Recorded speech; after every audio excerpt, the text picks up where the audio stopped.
कि आप हिंदू धर्म पर ज्यादा चोट करती हैं, इसलिए बहुत सारे जो कट्टर हिंदू वाले लोग हैं, फॉलोवर हैं, वो आपको बड़ा मतलब बड़ी एग्रेसिव भाषा आपके लिए, मैं तो देखता हूँ कई बार सोशल मीडिया पर आपको गाली तक भी लिखते हैं लोग। आपके सवाल से मैं बहुत अच्छे से वाकिफ हूँ। ये सवाल मेरे सामने हर दिन आया जाता है कि तेरे अंदर हिम्मत हो तो मुल्लों को बोल के देख, तेरे अंदर हिम्मत हो तो मुसलमानों को बोल के देख, तेरा बुद्धधर्म होगा तो बहुजन समाज कैसा होगा, सर तन से जुदा कर देंगे। तो मैं उनको बता दूं, अरे नालायकों, पहले अपना घर तो सुधार लो, पहले अपना धर्म तो सुधार लो, बात करने चले हो ईसाई की और मुस्लिम की।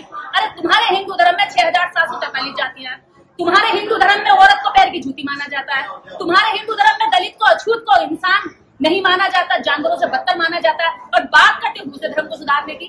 तो मैं वो वाली नहीं हूँ कि छिछला सुधार चाहूँ, दूसरे के घर में घुस के झांकू, दूसरे के धर्म में झांकू। मैं पहले अपना धर्म सुधारूंगी, अपने धर्म में झांकूंगी। जिस धर्म ने मुझे गुलाम बनाया, जिस धर्म में मेरे बाप को, दादा को, परदादा को गुलामी के रास्ते उनकी रीढ़ की हड्डी कमजोर करी। निर्देश जी, आप आज पहुंचे हैं कौंडली प्रोग्राम में, क्या प्रोग्राम है और आपका क्या मकसद है यहाँ आने का, क्या कहना चाहेंगे इस पर? देखिए, ये कार्यक्रम बहुजन समाज की महिलाओं के द्वारा किया गया है, जो भारत की असली शासक और वीरांगनाएं महिलाएं हैं, जो माता रमाबाई अम्बेडकर संस्था के माध्यम से ये कार्यक्रम का आयोजित किया गया है, जिसकी मुख्य आयोजक मीना जी हैं और साथी हैं उनकी, हमारी टीम है, बाकी लोग यहाँ पर बैठे हुए हैं, तैयारी चल रही है। कार्यक्रम का मुख्य उद्देश्य यही है कि इस भारत के अंदर जो पाखंडवाद है, अंधविश्वास है, जो अज्ञानता है, जिसके कारण लगातार महिलाओं का शोषण हो रहा है, जिसके कारण लगातार विज्ञानवादी सोच का हनन हो रहा है, उसका नुकसान हो रहा है, देश की तरक्की और उन्नति का भी नुकसान हो रहा है। तो इस सोच को, इस विचार को कैसे खत्म करके, कैसे वैज्ञानिक दृष्टिकोण महिलाओं में लाया जाए, इस पर ये कार्यक्रम आयोजित किया गया है। और विशेषकर इस कार्यक्रम की जो संख्या में आपने देखा होगा कि महिलाओं की संख्या अधिक थी, क्योंकि हमारा मेन मकसद है कि महिलाओं में जो व्याप्त पाखंडवाद है वो खत्म हो। क्योंकि एक गुलाम महिला, अंधविश्वासी महिला बच्चे को भी अंधविश्वासी और गुलाम बना देती है, और जब माँ के पास में बच्चा होता है तो उसी के माध्यम से पूरा समाज गुलाम हो जाता है, देश भी गुलाम हो जाता है। तो हम इस बात को ध्यान में रखते हुए इसलिए महिलाओं पर ज्यादा जोर दे रहे हैं, और खासकर जहाँ जहाँ भी आयोजन होते हैं उसमें मेन भूमिका में अब महिलाएं दिखाई देने लगी है। पहले आयोजन में हमेशा पुरुष ही दिखाई दिया करते थे और महिलाओं की भागीदारी बड़ी कम हुआ करती थी, लेकिन आज हम देखने को मिल रहा है कि आयोजन से लेकर के श्रोताओं की भीड़ में भी महिलाओं की संख्या है। तो ये बहुत खुशी की बात है, और ये जागरूकता का प्रमाण है कि ये महिलाएं जाग रही हैं, और देश को जगाने का काम ये बहुजन समाज की महिलाएं ही कर रही हैं। मैडम, आपको लगता है कि महिलाओं में कुछ सुधार दिखता है, क्योंकि अभी भी पूजा पाठ और इसको छोड़ नहीं पा रही है? अच्छा, देखिए, इसका जो जवाब है कि महिलाओं में सुधार दिखता है कि नहीं दिखता है, महिलाओं ने जो भी कोशिश की है, खुद से की है, महिलाओं को सुधारने के लिए किसी भी तरह का कोई अच्छा मूवमेंट नहीं चलाया गया। बाबा साहब डॉक्टर अम्बेडकर ने महिलाओं को जब से अधिकार दिए, बिना संघर्ष किए महिलाओं को सारे अधिकार मिले। मैं ये मानती हूँ, आज अगर कुछ संख्या में महिलाएं निकल कर आ रही है, चंद मुट्ठी भर महिलाएं, तो वो चंद मुट्ठी भर महिलाएं इसमें बधाई की बात है, जो मेहनत कर रही है। बाकी तो अधिकांश संख्या में महिलाएं पाखंड और अंधविश्वास के अंदर आराम से लिपटे हैं, उसी में लोटपोट हो रही है, उसी में आनंद ले रहे हैं। तो जो महिलाएं निकल करके इस कारवां को आगे बढ़ा रही हैं, जो इसको मजबूती दे रही हैं, हम उनको निराश नहीं कर सकते। वो उनकी वजह से जो नहीं कर रही, तो करने वाली महिलाओं को मैं बहुत बधाई देती हूँ, और ना करने वालियों को आगाह करती हूँ कि जल्दी से उठिए और अपने बच्चों को बचाइए इस पाखंड से। मंजू जी, सॉरी मीना जी, आप कुछ कहना चाहेंगे? क्योंकि आप बहुत मेहनत करती हैं और इस एरिया में बड़ा काम करती हैं। आप ओनली खासतौर से यहाँ पर 80% पॉपुलेशन जो है अपने बहुजन समाज की रहती है, आप क्या कहना चाहेंगे? देखिए, मेरी पूरी कोशिश है महिलाओं को जागरूक करने की, और वो कोशिश आज आप यहाँ सभी लोग हैं, देख भी रहे हैं। कार्यक्रम होते हैं, महिलाओं की संख्या पुरुषों से ज्यादा होती है, तो ये महिलाओं की अपनी कोशिश है। महिलाओं ने अपने आप से ठाना है कि हमें बाबा साहब के मिशन को बढ़ाना है।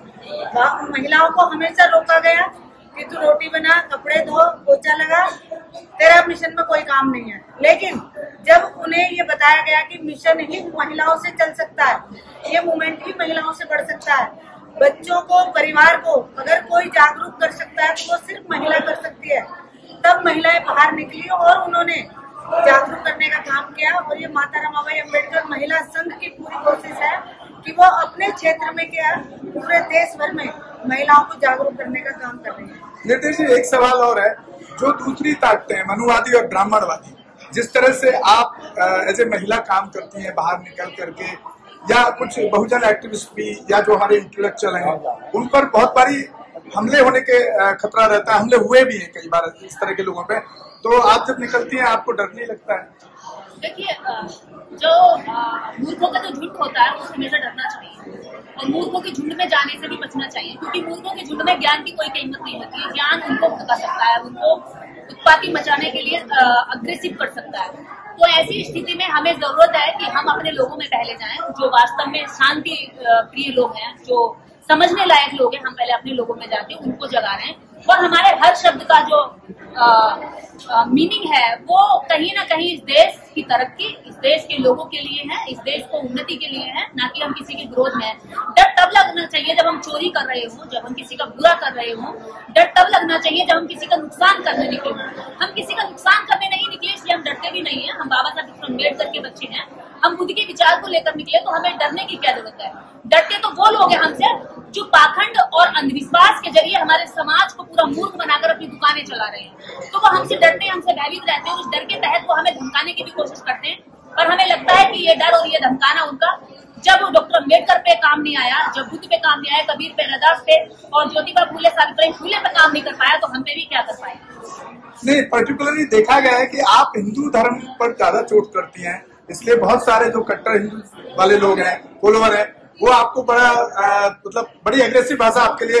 मैं तो देखता हूँ कि अगर सोशल मीडिया पे आपको गाली तक भी लिखते हैं लोग। आपके सवाल से मैं बहुत अच्छी से वाकिफ हूँ। ये सवाल मेरे सामने हर दिन आया जाता है कि तेरे अंदर हिम्मत हो तो मूल्यों को बोल के देख, तेरे अंदर हिम्मत हो तो मुसलमानों को बोल के देख, तेरा सर तन से जुदा कर देंगे। तो मैं उनको बता दूं, अरे नालायकों, पहले अपना घर तो सुधार लो, पहले अपना धर्म तो सुधार लो। बात करने चले हो ईसाई की और मुस्लिम की। अरे तुम्हारे हिंदू धर्म में 6,743 जातियां हैं।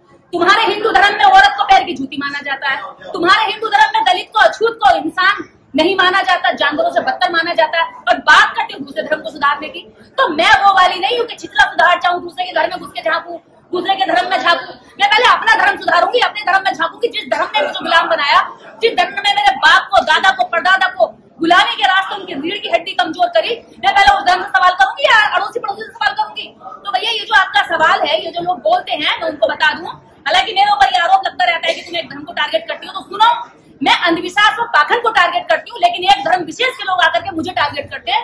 सच्चाई ये है। और मैं दलितों की, महिलाओं की, पिछड़ों की और SC, ST, OBC, अल्पसंख्यक की, उन गरीबों की, मजलूमों की आवाज उठाने का कोशिश करती हूँ। तो मेरी आवाज को म्यूट करने के लिए गालियां दी जाती हैं, धमकियां दी जाती हैं, और तो और रेप तक की धमकियां मेरे सामने आती है। जो ऐसे घृणित और नग्न सोच के लोग हैं, वो खुले आम सोशल मीडिया पर मेरे खिलाफ एजेंडा चलाते हैं कि निर्देश सिंह को गिरफ्तार करो, अरेस्ट निर्देश सिंह का ट्रेंड चलाते हैं ट्विटर पर। तो ऐसे नालायकों को मैं बता दूं, निर्देश सिंह एक खरा सोना है। निर्देश सिंह उस आग में तब करके उस विचारधारा से तैयार होकर के एक विचारधारा है। वो कोई इंसान नहीं है, वो कोई शरीर नहीं है। अगर मुझे मारोगे तो मेरे जैसे लाखों तैयार है। मेरे मरने के तुरंत बाद उस विचार को आगे बढ़ाएंगे। आज मैं 2 हाथों से, 2 पैरों से विचारधारा बढ़ा रही हूँ। कल मेरे जो सिखाए हुए लोग हैं वो 1000 हाथों से, 1000 पैरों से विचारधारा को बढ़ाएंगे। तो निर्देश मरने वाली नहीं है, ये याद रखना। एक सवाल और है मैडम, बाबा साहब अम्बेडकर ने कालाराम आंदोलन चलाया, मतलब जिस तरह से आपने कहा कि पहले मैं अपने घर में झांकूं, यानी कि हिंदू धर्म में जो कमियां हैं उन पर आप चोट करती हैं, उनको सुधारना चाहती हैं। जब बाबा साहब अम्बेडकर ने कालाराम आंदोलन किया, चालदार तालाब का आंदोलन किया पानी पीने को, वो इसमें सुधार नहीं कर पाए, तो आपको हिंदू धर्म में सुधार होने की उम्मीद कैसे लगती है? अब मैं इस बात पर, आपने कहा कि मैं हिंदू धर्म को कैसे सुधार सकती हूँ, बाबा साहब अम्बेडकर नहीं सुधार पाए। सही बात, मुझे इनके धर्म को सुधार कर इस धर्म में रहना नहीं है। मैं तो अपने लोगों से बोलती हूँ कि इस धर्म में तुम्हारा सुधार कभी जिंदगी में हो नहीं सकता, कभी तरक्की हो नहीं सकती। मैं दोनों चीजों को सामने रखती हूँ। मैं एक तरफ धर्म ग्रंथ पढ़ती हूँ जिनकी वजह से इनकी गुलामी हुई, एक तरफ संविधान पढ़ती हूँ जिनकी वजह से इनको गुलामी से आजादी मिली। तो दोनों में कंपैरिजन करके मैं इनको बताती हूँ कि तुम्हारा भला किसने है। और इस बात को सुनकर के समाज जागता है, जागरूक होता है, और वो धर्म ग्रंथों को छोड़कर, पाखंड को छोड़कर संविधान की ओर आता है, विज्ञान की ओर आता है, बुद्ध की ओर आता है, अम्बेडकर की ओर आता है। तो इस बात से उन दुश्मनों को जलन होती है, मेरे से दुश्मनी लेते हैं, जबकि मेरा व्यक्तिगत कभी मैंने किसी को टारगेट नहीं किया। मैंने आज तक, मेरा जब से मैंने काम करना शुरू किया 13-14 साल हो गए, मेरा रिकॉर्ड, मैंने कभी किसी को व्यक्तिगत रूप से न नाम लेकर गाली दी है, न नाम लेकर टारगेट किया, न ही अपने समाज की, न समाज के बाहर के, किसी धर्म को। हाँ, मैंने उन लोगों को जरूर कहा है जो काल्पनिक होने के बाद भी हमारे समाज के दिमाग पर पूरी तरीके से कब्जा जमाए हुए हैं। उन्हें सड़कों पर नंगा चलने के लिए मजबूर करते हैं, उन्हें कावड़ होने के लिए मजबूर करते हैं, उन्हें वैष्णो देवी जाने के लिए मजबूर करते हैं। वो अपनी मरती माँ को 2 करोड़ रुपए की दवाई नहीं दे सकता, लेकिन लाखों रुपए खर्च करके कावड़ की यात्रा करता तो मैं उसको बताती हूँ कि तेरी असली देवी तेरी माँ है, वैष्णो देवी में कोई जान नहीं है। तो मेरा ये अपराध हो गया। अगर ये अपराध है तो लगाओ मुझे, किस अपराध के लिए मुझे फांसी लगाओगे? लगाओ मुझे फांसी, मैं हंसी इस फांसी पर चढ़ने के लिए तैयार हूँ, लेकिन मैं अपना काम छोड़ने के लिए तैयार नहीं। आपने भी, आपका जो चोट रहता है ज्यादातर पूजा पे रहता है, जो पूजा है, पाखंड है, आस्था है। तो यहाँ आप जिस धर्म को बढ़ाना चाहती हैं, जिस धर्म की बात करती हैं, बाबा साहब के बौद्ध धर्म की, वहाँ पर भी तो आप ही के लोग यहाँ पर बुद्ध का, बाबा साहब का पूजा करने लगे। लोग ये कहते हैं कि देवी देवताओं की पूजा करने से तो तू मना करती है, लेकिन बाबा साहब डॉक्टर अम्बेडकर के जाकर के नमन करती है, पैर पकड़ती है और तू सर झुकाती है। तो सुनो, 33 कोटि देवी देवताओं ने एक अधिकार नहीं दिया, एक फूटी कौड़ी नहीं दी, एक मकान नहीं दिया, एक सड़क बना के नहीं दी, संविधान के अंदर एक आर्टिकल में हमारे अधिकार नहीं रखे, महिलाओं के लिए कभी तरक्की का काम नहीं किया, लेकिन एक अकेले अम्बेडकर ने संविधान बना के देश की आधी आबादी स्त्रियों को सारे अधिकार दे दिए। तो उस काम के लिए उनको धन्यवाद करते हैं कि हे बाबा साहेब, तूने हमें सारे अधिकार दे दिए। मैं आज मीडिया के सामने बोल रही हूँ, तो 33 करोड़ की ताकत और शक्ति की बदौलत नहीं, डॉक्टर अम्बेडकर की ताकत, अधिकारों की बदौलत बोल रही हूँ। तो मैं इनसे कुछ मांगती नहीं हूँ कि भैया तुम जो है कुछ मुझे दे दियो, इन्होंने सब कुछ दे दिया है, उसके लिए इनको जो है आभार व्यक्त करते हैं। तो देवी देवताओं से लोग मांगने जाते हैं कि मेरी लड़की के लिए अच्छा लड़का दिलवा दो, मेरे घुटनों में दर्द है वो ठीक करा दो। मैं घुटनों का दर्द ठीक कराने नहीं जाती हूँ डॉक्टर अम्बेडकर के पास, घुटने में दर्द होता तो डॉक्टर के पास जाती हूँ, लेकिन मैं डॉक्टर अम्बेडकर के पास इसलिए जाती हूँ कि हे बाबा साहेब, तूने मेरे जैसी अदनी सी लड़की को, मेरे जैसी गरीब परिवार की लड़की को आज लाखों करोड़ों की मजलूमों की आवाज बना के खड़ा कर दिया, ये तेरे संविधान की बदौलत है। तो शुक्रिया अदा करने जाती हूँ, ना कि मैं उनसे ये कहने जाती हूँ कि मुझे अच्छा पति दे दिया। नहीं, ना मैं इनके नाम के व्रत करती हूँ, ना मैं भूखी रहती हूँ, ना मैं इनके नाम से जो है जप करती हूँ, ना मेरे हाथ में कोई माला देखी होगी आपने।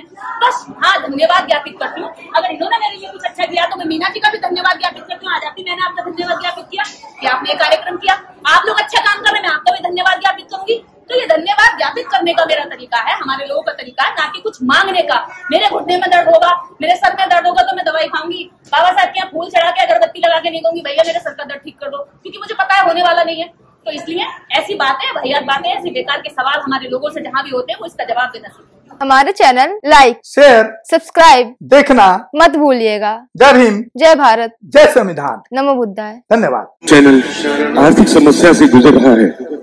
अगर आप बहुजन समाज में बाबा साहेब अम्बेडकर और तथागत बुद्ध की विचारधारा को अधिक से अधिक लोगों तक पहुंचाना चाहते हैं तो हमें आर्थिक सहयोग प्रदान करें, ताकि हम अपने चैनल के माध्यम से देश विदेश में समता, बंधुता, एकता और संवैधानिक अधिकारों को ज्यादा से ज्यादा लोगों तक पहुंचा सकें। आप अपनी सहायता राशि नीचे लिखे खाते में जमा करा सकते हैं। खाता धारक गौतम रत्ना, खाता संख्या 3169576865 IFSC कोड SBIN 0060336, बैंक भारतीय स्टेट बैंक। आप हमारे बैंक खाते का विवरण स्क्रीन पर भी देख सकते हैं।